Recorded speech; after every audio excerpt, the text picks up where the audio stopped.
विद्यार्थियों, good morning.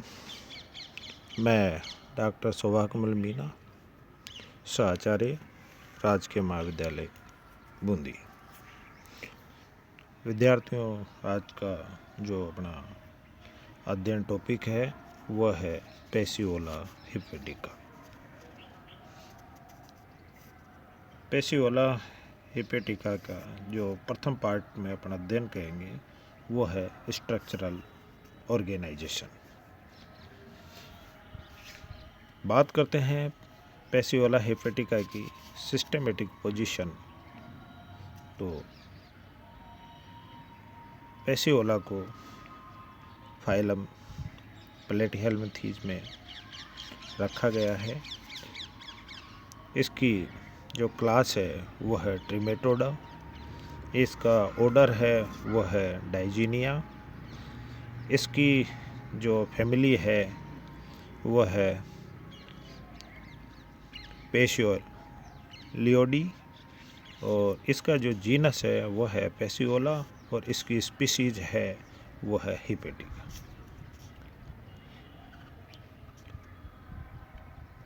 इसे सामान्यतः अपन फ्लूक या फ्लैटवर्म के नाम से जानते हैं। पैसिओला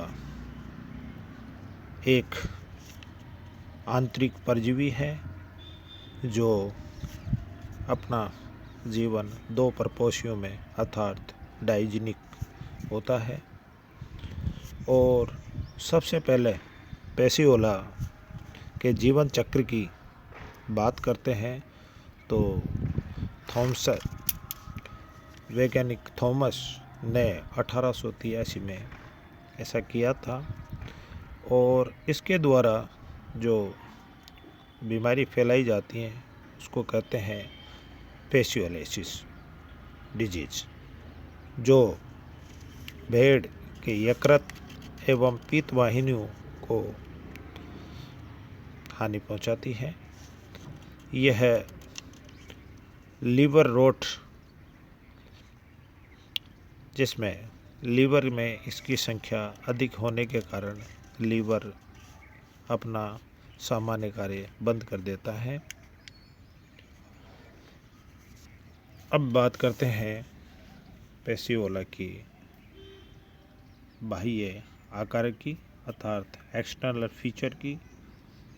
तो पैसिओला हिपेटिका एक द्विपोषी परजीवी है जिसका प्राइमरी होस्ट सीप तथा यानी भेड़ तथा इसका इंटरमीडिएट या सेकेंडरी जो होस्ट होता है वो है लिम्निया,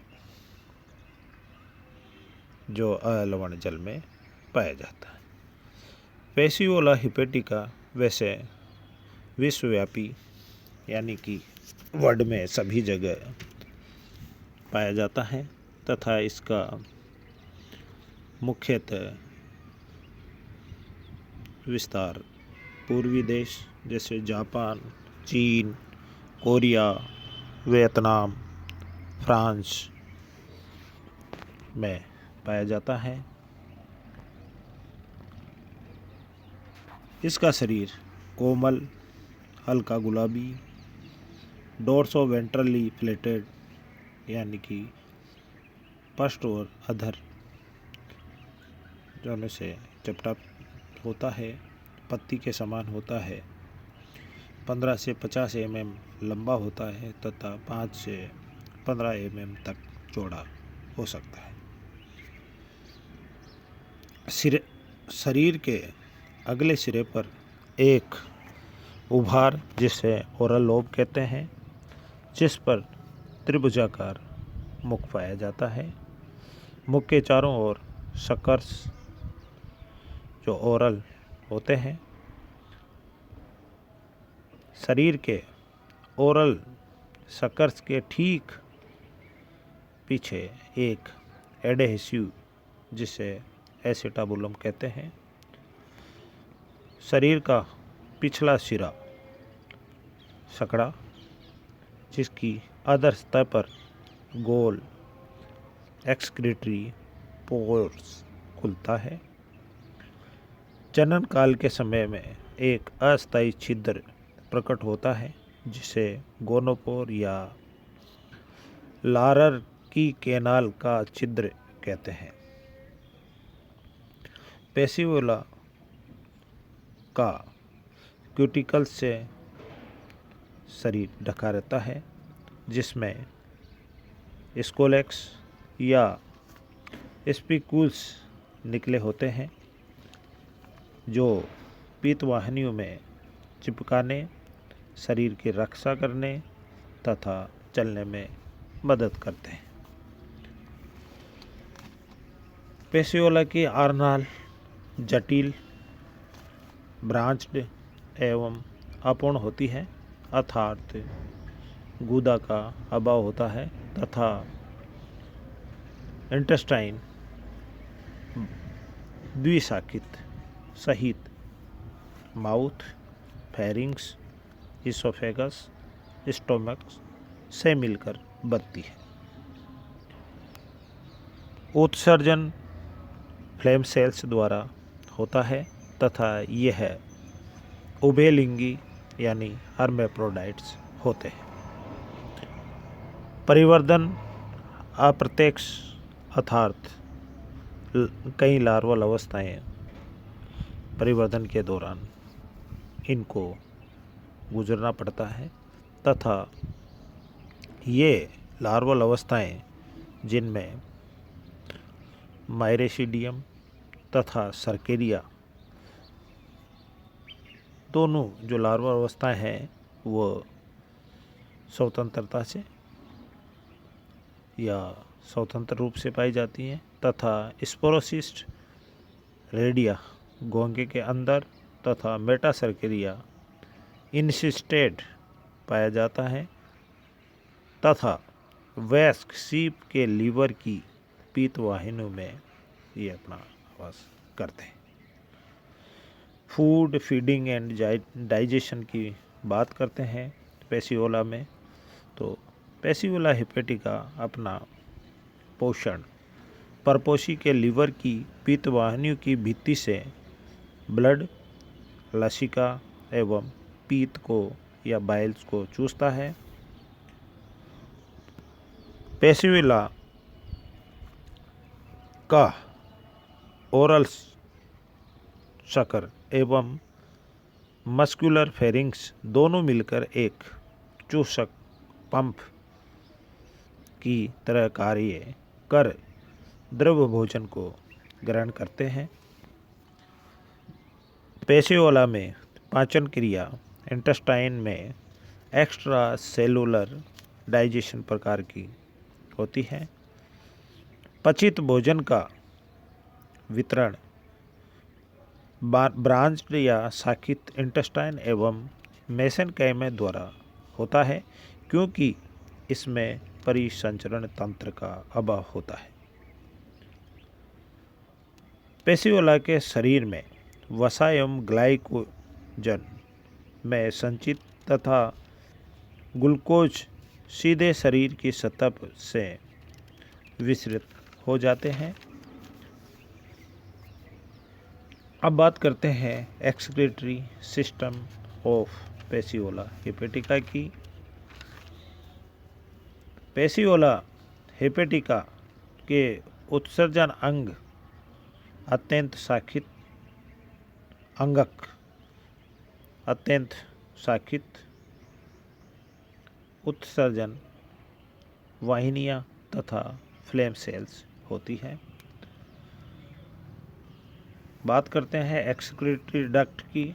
पेसियोला के शरीर के अंदर आधार तल पर पिछले 3/4 भाग के मध्य मुख्य उत्सर्जन छिद्रनाल यानी मेन एक्सक्रीटरी कैनाल स्थित होती है। यह शरीर के पिछले सिरे पर एक्सक्रीटरी पोर द्वारा बाहर खुलती है। उत्सर्जन छिद्र शरीर के अधर तल के ठीक पिछले सिरे पर स्थित होता है। मेन एक्सक्रीटरी कैनाल में 2 डोर्सल तथा डो वेंट्रल उत्सर्जन वाहिनियाँ खुलती हैं, जो लंबाई के साथ अनेक पार्श्व शाखीय या ब्रांचेज निकलती हैं। यह सभी पुनः माइक्रोसेल्स में विभाजित रहती हैं तथा इनके अंतिम सिरे पर एक फ्लेम सेल पाई जाती है। अब बात करते हैं फ्लेम सेल की। फ्लेम सेल का आकार अनियमित होता है तथा यह मेसेनकाइम सेल्स का मॉडिफाइड स्ट्रक्चर है। इनकी कोशिका भित्ति के अंदर कोशिका द्रव्य की पतली परत होती है तथा मध्य में इंट्रासेलुलर स्पेस होता है। इस खाली स्थान पर लंबे व लहरदार फ्लैजिलम का एक गुच्छा होता है, जो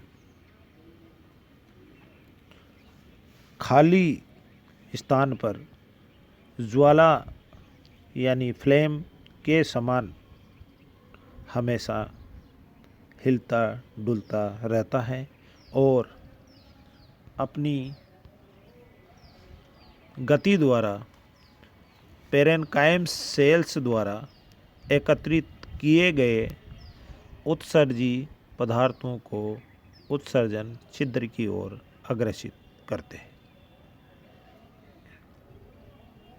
अब बात करते हैं रिप्रोडक्टिव सिस्टम इन पैसियोला हिपेटिका। पैसियोला हिपेटिका द्विलिंगी होता है, परंतु इनमें क्रॉस फर्टिलाइजेशन होता है। इनके जननांग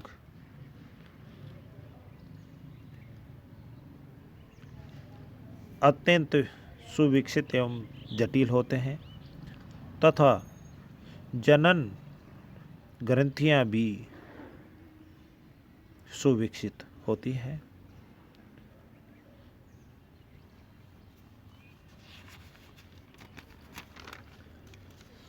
अब बात करते हैं 1 बाय 1। तो पहले बात करते हैं मेल रिप्रोडक्टिव ऑर्गन्स की, क्योंकि पूर्व में आपको अवगत कराया है कि इस संघ में जो रिप्रोडक्टिव सिस्टम की जटिलता है वह हायर एनिमल्स की तुलना की जा सकती है। तो बात करते हैं मेल रिप्रोडक्टिव ऑर्गन्स की। टेस्टिज,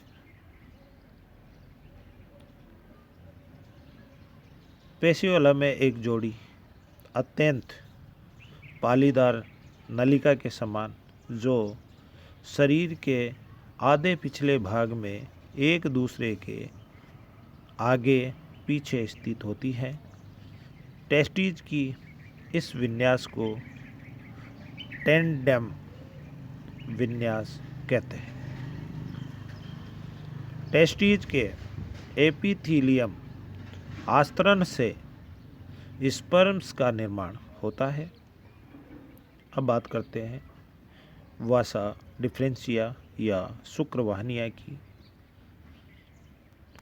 प्रत्येक वर्षण या टेस्टिस से एक पतली सकड़ी नलिका निकलती है, जो आगे की ओर वाहिनी से मिलकर कॉमन स्पर्म डक्ट बनाती है। दोनों शुक्रवाहिनियाँ एसिटाबुलम तक एक दूसरे के समांतर परंतु पास जाकर आपस में मिल जाती है। अब बात करते हैं शुक्राशय या सेमिनल वेसिकल्स की। एसिटाबुलम के पास उभयनिष्ठ वाहिनी फूलकर चौड़ी थैली के समान संरचना बनाती है, जिसे सेमिनल वेसिकल्स कहते हैं। यह आकार में बड़ी व मस्कुलर यानी पेशीयुक्त नाशपाती के आकार की होती है, जिसमें स्पर्म्स इकट्ठे या एकत्रित होते हैं। अब बात करते हैं स्कल्लीय वाहिनी की, यानी इजेकुलेटरी डक्ट की। यह एक पतली तथा कुंडलित नलिका होती है जो शुक्राशय से मिलकर घुमावदार मार्ग से नर जनन चैम्बर में खुलती है। अब बात करते हैं शीर्षनख एवं शीर्षनख कोश अर्थात शीरस एवं शीरसेक। शीरस एक बेलनाकार पेशीयुक्त स्ट्रक्चर है जिसके मध्य से शुक्र प्रेषितनी वाहिनियाँ गुजरती हैं।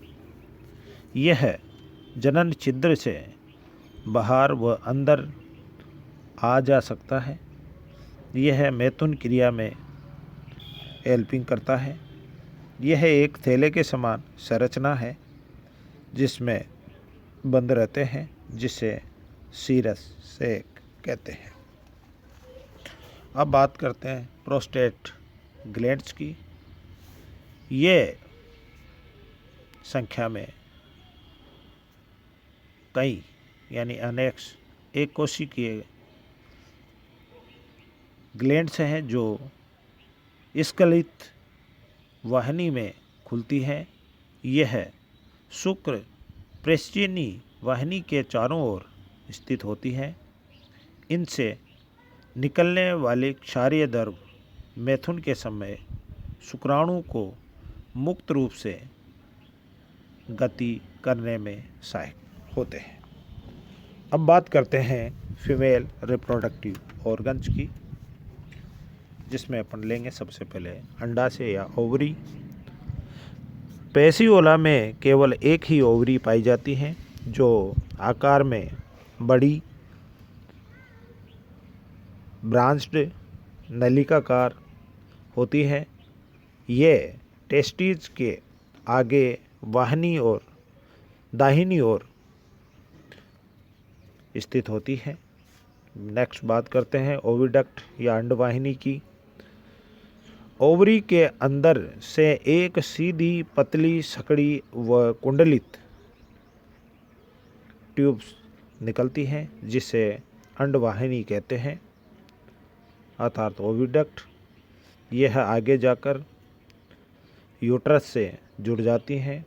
इसके मार्ग में लारर नलिका निकलती है तथा कोमल विटेलाइन यानी उभयनिष्ठ डक्ट इनसे में खुलती है। अब करते हैं ऊ टाइप्स की। जिस स्थान पर ओविडक्ट कॉमन विटेलाइन नलिका से जुड़ती है वह